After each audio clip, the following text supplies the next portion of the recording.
Assalamualaikum warahmatullahi wabarakatuh.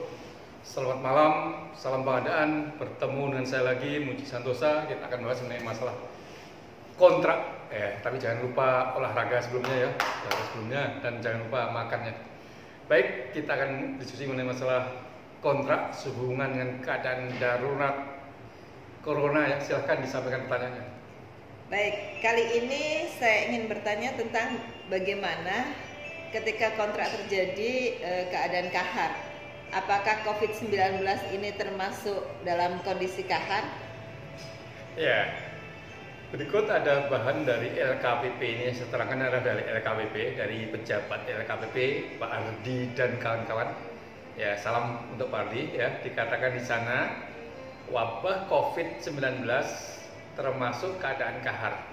Keadaan kahar sendiri disebut dalam Perpres 16 tahun 2018 di pasal 1 angka 52 dikatakan suatu keadaan yang terjadi di luar kehendak para pihak dalam kontrak dan tidak dapat diperkirakan sebelumnya, sehingga kewajiban yang ditentukan dalam kontrak menjadi tidak dapat dipenuhi.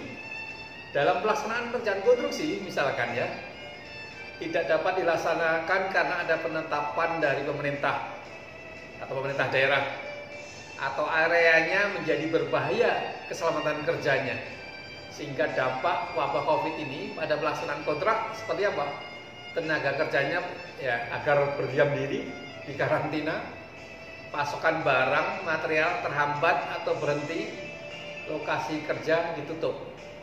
Ketika terjadi keadaan seperti ini, apa yang harus dilakukan? PPK atau penyedia memberitahu terjadinya keadaan kahar ini. Jadi inisiatif memberitahu juga bisa dari penyedia.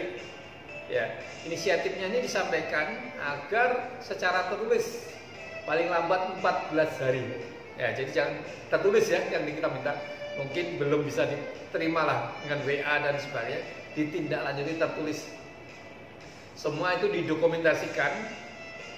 Pernyataannya menerbitkan pihak instansi pemerintah yang berwenang sesuai peraturan undangan agar berhenti atau sebagainya, data pendukung terjadinya keadaan kahar, sehingga nanti pilihan tindakannya ketika terjadi keadaan kahar seperti ini. Apakah pekerjaan terus dilanjutkan atau kontrak dilanjutkan setelah kondisi kahar berakhir, atau kontrak dihentikan permanen? Itu ya, silakan sampaikan lagi. Bagaimana seandainya pekerjaan itu diteruskan? Ya, bagaimana kalau pekerjaan diteruskan? Diteruskan tentunya dengan memperhatikan keselamatan kerja dan keselamatan lingkungan. Ketika diteruskan, dimungkinkan ada penambahan APD, alat pelindung diri, penambahan biaya akibat penambahan protokol COVID-19 misalkan gitu ya.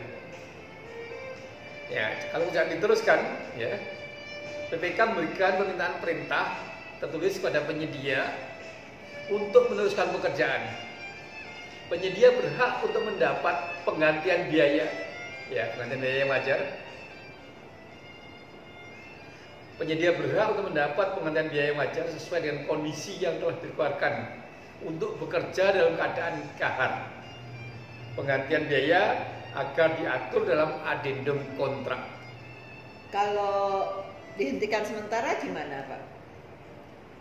Ya, kalau dihentikan sementara, ya, agar dilakukan adendum kontrak. Jangka waktu penghentian sementaranya sampai kapan? Hak tanggung jawab penyedia selama penghentian sementara, ya, mengenai keamanan pekerjaan bagaimana, ya, mobilisasi bagaimana. Jangka waktu perpanjangan usaha pekerjaan sekurang-kurangnya sama dengan jangka waktu penghentian sementara. Dan berikutnya jangan lupa diperpanjang jaminan pelaksanaan. Ini bisa dicontoh prosedur penghentian sementara seperti di instruksi di Kementerian Pekerjaan Umum PUPR, instruksi Menteri nomor 02 tahun 2020. Ya. Jadi penghentian sementara nanti bisa dilanjutkan dalam hal situasi sudah membaik. Oke, kalau ternyata pilihannya penghentian permanen, bagaimana prosedurnya? Kalau pilihannya penghentian permanen, juga dilakukan adendum kontrak, yaitu apa? Perubahan ruang lingkup sesuai prestasi kerjaan terakhir. Kalau prestasinya 78%, ya itulah sudah dinilai 78%, dan yang itu selesai ya. Perubahan jadwal pelaksanaan, harga kontrak sesuai prestasi kerjaan terakhir. Penyedia berhak menerima pembayaran sesuai dengan prestasi atau kemajuan pelaksanaan pekerjaan yang telah dicapai ya sesuai dengan addendum kontrak. Kalau dihentikan permanen itu emang ada sanksinya Pak untuk penyedia? Ya, kita harus memahami bahwa ini bukan kesalahan penyedia, ini kondisi di luar para pihak, di luar PPK, di luar penyedia, sehingga tidak ada sanksi, tidak ada sanksi pencairan jaminan pelaksanaan, tidak dikenakan daftar hitam, sisa uang muka kalau ada agar dikembalikan ke negara. Kalau dihentikan bagaimana pembayarannya? Ya, tadi telah disampaikan bahwa kalau dihentikan pekerjaannya, pembayarannya ya tetap dibayar. Mengenai kontrak pekerjaan konstruksi lamsam, kontraknya belum selesai 100%, tapi terus kemudian dihentikan permanen. Klausul pembayarannya padahal sekaligus.